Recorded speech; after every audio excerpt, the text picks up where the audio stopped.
श्री कृष्ण कहते हैं, ऐसा सच जरूर बोलो जो करवा लगे, लेकिन ऐसा झूठ कभी भी ना बोलो जो सच लगे।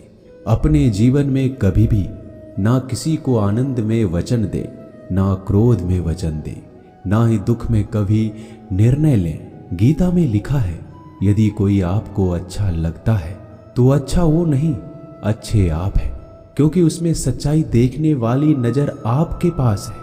अपनी पीड़ा के लिए संसार को दोष मत दो, अपने मन को समझाओ। तुम्हारे मन का परिवर्तन ही तुम्हारे दुखों का अंत है।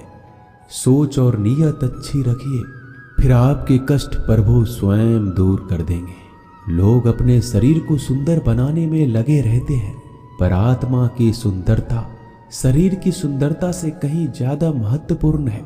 शरीर तो नश्वर है, मिट्टी ही तो है और मिट्टी में ही मिल जाता है, पर आत्मा अमर है, इसलिए आत्मा की सुंदरता पर ध्यान दो।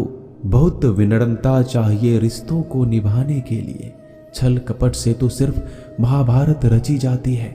इंसान की सोच ही उसकी सबसे बड़ी पहचान है, वरना दुनिया में एक नाम के कई इंसान हैं। उस इंसान का मंजिल से भटकना तय है जिसकी संगत में नकारात्मक लोग रहते हैं। समय एक सा नहीं रहता है, आज दुख है तो कल सुख भी आएगा, और सुख के बाद दुख भी आना स्वाभाविक है। आपको पूरे धैर्य और श्री कृष्ण पर विश्वास के साथ अपना जीवन निर्वाह करना चाहिए। ये 5 चीजें अभी से छोड़ दीजिए। दूसरों को खुश करना, दूसरों से उम्मीद करना, अपने भूतकाल में जिंदगी जीना, अपने आप को किसी से कम आंकना और ज्यादा सोचना, तभी आप सबसे बेहतर जिंदगी जी पाएंगे।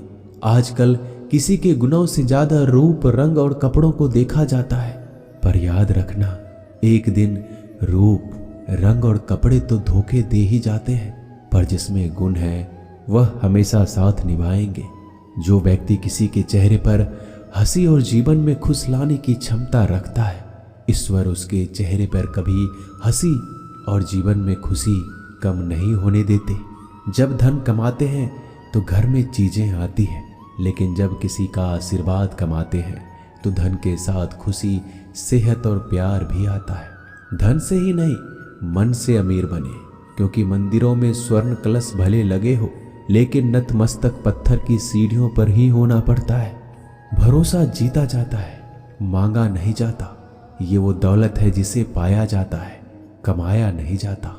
अगर कोई मनुष्य हमारे साथ बुरा कर रहा है तो उसे करने दो, यह उसका कर्म है और समय उसके कर्म का फल उसे जरूर देगा। लेकिन हमें कभी भी किसी के साथ बुरा नहीं करना चाहिए, क्योंकि यही हमारा धर्म है। अगर आपकी समस्या एक जहाज की तरह बड़ी है तो भूले नहीं कि प्रभु की कृपा सागर जितनी विशाल है। अहंकार में धन, वैभव और वंश तीनों चले जाएंगे। विश्वास ना हो तो रावण, कौरव और कंस को देख लो। भोजन की कीमत भूख के समय होती है और भगवान की कीमत दुख के समय होती है। इसलिए अंधकार में छाया, बुढ़ापे में काया और अंतकाल में माया किसी का साथ नहीं देती। श्री कृष्ण कहते हैं, क्षमा दुनिया का बहुत ही कीमती शब्द है, लेकिन इस क्षमा का कब कैसे इस्तेमाल करना है ये बहुत ही आवश्यक है। पहला, अगर आपसे कोई अपराध हो जाए तो तुरंत क्षमा मांगना चाहिए। अगर आप क्षमा नहीं मांगेंगे तो इसमें आपकी ही हानि है, क्योंकि क्षमा ना मांगने से मन के अंदर अहंकार जागता है और अहंकार तो हमारी हानि ही करता है। दूसरा, अगर कोई अपराध करे तो आपसे क्षमा भी ना मांगे तो उसे क्षमा मत करिए, क्योंकि क्षमा अत्यंत अनमोल है और बिन मांगे किसी को क्षमा देना आवश्यक नहीं।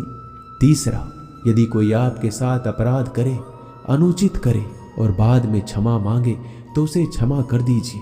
इससे आपके भीतर की करुणा जागेगी, प्रेम जागेगा और यह आपके लिए शुभ ही है।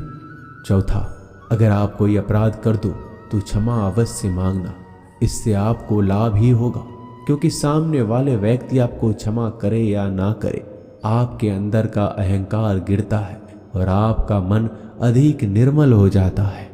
श्री कृष्ण कहते हैं, जिसके साथ बात करने से ही खुशी दुगनी और दुख आधा हो जाए वो ही अपना है, बाकी तो बस दुनिया है।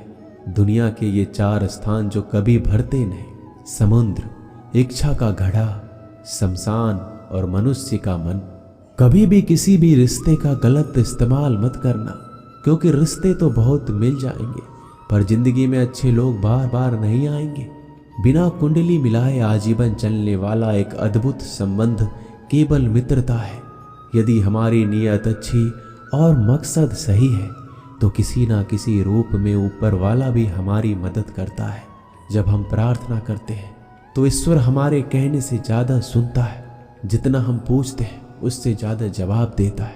जितना हम कल्पना करते हैं उससे ज़्यादा अपने समय में और अपने तरीके से देता है।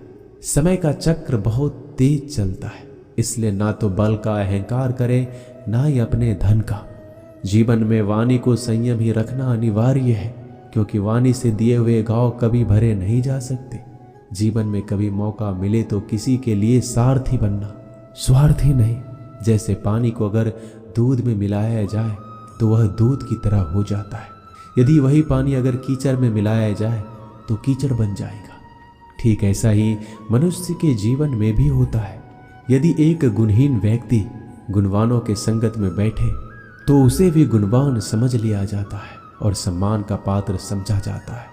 यदि एक गुणवान व्यक्ति गुणहीन व्यक्ति की संगत में बैठता है तो उसे तिरस्कार मिलता है। इसलिए अपने जीवन में संगति सोच समझकर सावधानी से बनाएं। जो मेहनत करने के बाद भी सपने पूरे नहीं होते तो रास्ते बदलिए, सिद्धांत नहीं, क्योंकि पेड़ भी हमेशा पत्ते बदलता है, जड़ नहीं। गीता में साफ शब्दों में लिखा है, निराश मत होना, कमजोर तेरा वक्त है तू नहीं। जीवन में कितना भी बुरा समय आए लेकिन हमेशा परिवार के साथ रहे, क्योंकि सुख आएगा तो बढ़ेगा और दुख आएगा तो बटेगा। जब इच्छा की पूर्ति हो जाती है तो वो लोभ को जन्म देती है। जब तक वह संतुष्ट नहीं होता तो क्रोध जन्म होता है। काम, लोभ और क्रोध तीनों के प्रभाव में आकर मनुष्य पाप करता है। बोलना तो सभी जानते हैं, लेकिन कब और क्या बोलना है ये बहुत कम लोग जानते हैं। जो केवल अपना भला चाहता है वह दुर्योधन है, जो अपनों का भला चाहता है वह युधिष्ठिर है, जो सबका भला चाहता है वह श्री कृष्ण है। इस दुनिया में कोई भी ऐसा व्यक्ति नहीं है जिसके पास समस्याएं ना हो, और ऐसा कोई समस्या नहीं है जिसका कोई समाधान ना हो। कुदरत ने 2 ही रास्ते दे रखे हैं, देकर जाओ या तो छोड़ कर जाओ। अपने साथ ले जाने की कोई व्यवस्था नहीं है, लेकिन फिर भी मनुष्य समझता ही नहीं है। याद रखना, भगवान से कभी उम्मीद छोड़ना नहीं और दुनिया वालों से कभी उम्मीद रखना नहीं। उस प्रेम पर विश्वास मत करो जिसमें भगवान श्री कृष्ण भी हार गए। उस मित्रता पर गर्व करो जिसमें गरीब सुदामा भी जीत गए। परमात्मा सभी को एक ही मिट्टी से बनाता है, बस फर्क इतना है, कोई बाहर से खूबसूरत होता है तो कोई भीतर से। समझ ज्ञान से अधिक गहरी है। आप बहुत से लोगों को जानते होंगे, लेकिन कुछ ही आपको समझते हैं। प्यार दुनिया की सबसे खूबसूरत चीज है,